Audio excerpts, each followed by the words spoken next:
Comenzar nuevas etapas es algo que hacemos mucho más a menudo de lo que pensamos.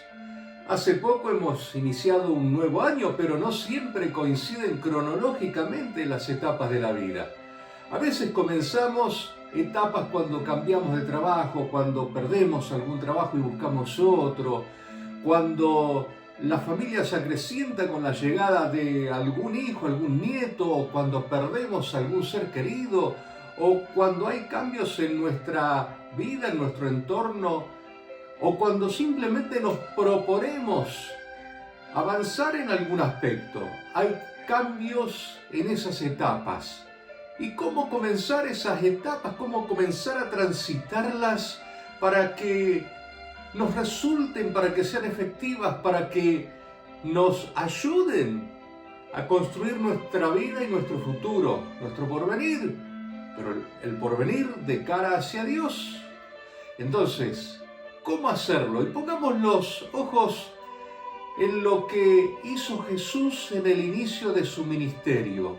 Allí cuando fue a bautizarse por Juan en las aguas del Jordán, entre toda la gente que concurría para la conversión y el perdón de los pecados, para arrepentirse de esos pecados, de una vida de errores.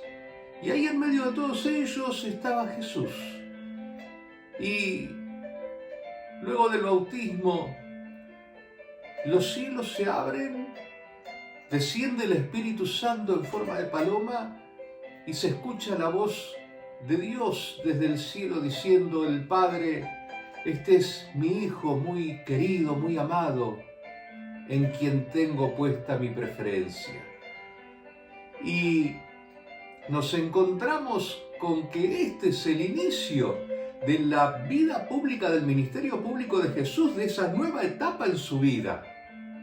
Entonces podemos buscar aquí algunos indicios de qué hacer nosotros cuando tenemos que afrontar una nueva etapa, cuando queremos iniciar una nueva etapa en nuestra vida. Recordemos que esto que sucedió, esta voz del Padre y esta llegada del Espíritu Santo en forma de paloma, el Espíritu Santo que desciende de una forma sencilla.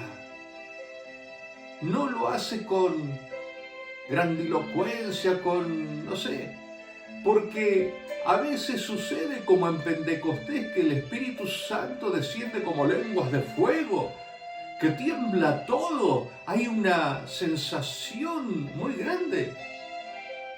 Pero a veces, las más de las veces, el Espíritu Santo desciende con la sencillez, con la ternura, con la suavidad de una paloma, casi imperceptible. Los ojos de Juan, que habían sido alertados en la promesa de que vería descender el Espíritu Santo sobre el Mesías, lo pudieron ver. Y escucharon todos la voz de Dios. Esa voz de Dios que habla también a veces en forma estridente, pero a veces en forma muy suave. Recordarán ustedes en qué otro momento se escucha esta voz de Dios hablando de Jesús, de su Hijo. Es en la transfiguración, allí en el monte tradicionalmente asignado al monte Tabor, pero que aparecen Moisés y Elías. Y allí están Moisés, Elías y Jesús. Y curiosamente, las voces de Dios para Moisés y para Elías en las nuevas etapas que tenían que afrontar fueron distintas. De distintas características. A Moisés ahí en el monte Sinaí, con truenos, con relámpagos, se estremecía todo, temblaba el monte. Y Dios hablaba con Moisés. Era una cosa que la podía ver, escuchar, notar todo el mundo.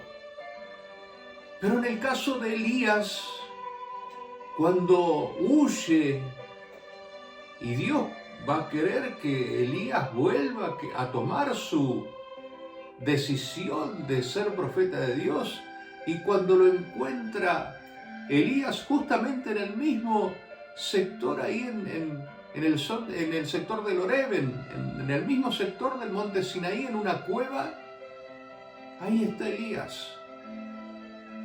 Y nos dice la palabra de Dios que Elías escucha vientos, tempestades, terremotos, fuego, pero ahí no hablaba Dios hasta que escucha la suavidad, casi un murmullo, como una brisa, como una cosa muy suave, muy tenue. Y ahí estaba la voz de Dios para llamarlo a esa etapa nueva que tenía por delante. Y así nos pasa a lo largo de nuestra vida, nos encontramos con esta voz de Dios que tenemos que buscarla, que tenemos que saber escucharla, y con esa presencia del Espíritu Santo que a veces es tan sutil que tenemos que descubrirla, esa presencia del Espíritu Santo para bendecirnos y para guiarnos en esas etapas. Y entonces, revisando un poco el bautismo de Jesús, fijémonos al comienzo de esa etapa. Jesús no se puso en la fila de los reyes. Tal vez le hubiese correspondido porque era el descendiente de David, era el Mesías. No estaba en la fila de los reyes, de los poderosos, no, estaba en la fila de los necesitados de Dios, de los que reconocían la necesidad de Dios. Entonces, comencemos nuestras etapas reconociendo que somos uno más de los que necesitan de Dios, no confiando en todas aquellas cuestiones que nos son propias porque hayamos adquirido conocimiento, experiencia, sabiduría. No. Entendamos que somos necesitados de Dios, que estamos entre los necesitados de Dios.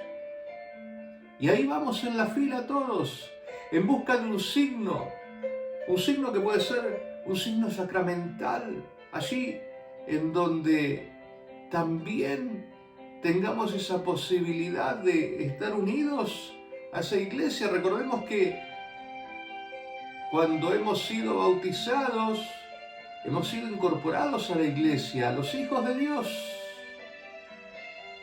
Recordemos eso y revivamos esto en cada nueva etapa. Revivamos eso. Si hemos sido muy pequeños cuando bautizados, bueno, entendamos que lo somos, que somos hijos de Dios. Y busquemos escuchar su palabra. Escuchar que Él también nos dice: vos también sos mi hijo, a vos también te amo, yo también te voy a acompañar en esta etapa de tu vida. Y entonces dejemos que el Espíritu Santo guíe nuestras vidas, que el Espíritu Santo sea quien nos llene con la sencillez, con la humildad, sin grandes cosas. No va a llegar el Espíritu Santo. No. Busquémoslo en la sencillez. Y ahí entonces estaremos listos para comenzar nuestras etapas, que no van a ser fáciles, nadie lo dijo, pero que van a tener la garantía del éxito, de aquello esa corona que Dios prometió. Porque le pasó a Jesús. Jesús fue tentado, pero con la palabra de Dios venció esa tentación. Jesús vivía rodeado de gente que tenía necesidades, que tenía dolores, pero las sanaba. Gente que no tenía dónde conseguir comida y multiplicaba los panes, los 5 panes y los 2 peces. Jesús llevó consigo a los discípulos y muchos lo abandonaron y lo dejaron solo. Sin embargo, su iglesia hoy es miles de millones. Jesús, que fue por supuesto perseguido por los poderosos, por los dirigentes de aquel pueblo judío, sin embargo siempre tenía una enseñanza que los dejaba sin palabras, los dejaba mudos. Siempre Jesús, por más que haya sufrido en la cruz, por más que haya muerto, pensá que tuvo la resurrección, que es la última palabra, la palabra final. No la tiene la muerte, no la tiene el dolor, las enfermedades, las angustias. Por eso, comenzando las etapas de la misma forma en que Jesús comenzó su ministerio con su bautismo, tenés garantizado que cada día renovando esa escucha de la palabra de Dios, esa recepción del Espíritu Santo y haciendo que cada día sea una pequeña etapa dentro de esa gran etapa, seguro que Dios te va a bendecir. Así que entonces pongámonos en camino en aquello en lo cual hemos emprendido una nueva etapa en nuestra vida o que queramos emprenderla. Y que Dios nos bendiga a lo largo de todo ese camino y en toda esta semana.